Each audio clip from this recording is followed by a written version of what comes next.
ভারত এবং প্রধানমন্ত্রী নরেন্দ্র মোদী বিরোধী মন্তব্য। সাসপেন্ড মালদ্বীপের মন্ত্রিসভার 3 উপমন্ত্রী। রবিবার সকালেই মন্ত্রীদের মন্তব্য নিয়ে বিবৃতি দিয়েছে সে দেশের মুইজু সরকার।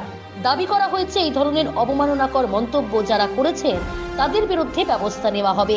জানা গিয়েছে সাসপেন্ডেড মন্ত্রীরা মারিয়ম সিউনা, সালসা শরীফ এবং মাহজুম মজিদ।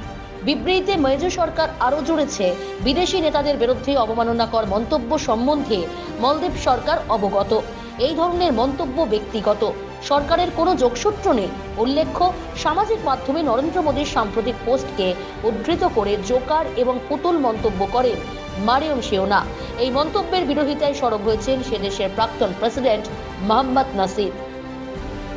মারিয়মের সুর শোনা গিয়েছে অপর এক উপমন্ত্রীর গলাতেও।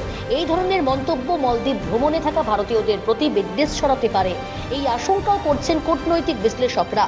সেটা বুঝেই তড়িঘড়ি বিবৃতি মোহাম্মদ মুইজু সরকারের, এমনটাই সূত্রের খবর। এদিকে এই বিতর্ক চাউর হতেই মুখ খুলেছেন ভারতীয় ক্রীড়া এবং অভিনয় জগৎ। সলমান খান থেকে Kartik Aaryan, Randeep Hooda incredible India post করে ভারত ভ্রমণের বার্তা দেন। পাশাপাশি শিখর ধাওয়ান থেকে হার্দিক পান্ডিয়া এবং সচিন তেন্ডুলকারও প্রতিক্রিয়া দিয়েছে এই বিতর্কে। এদিকে মালদ্বীপে একাধিক অগ্রিম বুকিং বাতিল করছে ভারতীয়রা, এমনকি বয়কট মালদ্বীপ ট্রেন্ডিং সামাজিক মাধ্যমে। ক্যালকাটা নিউজ।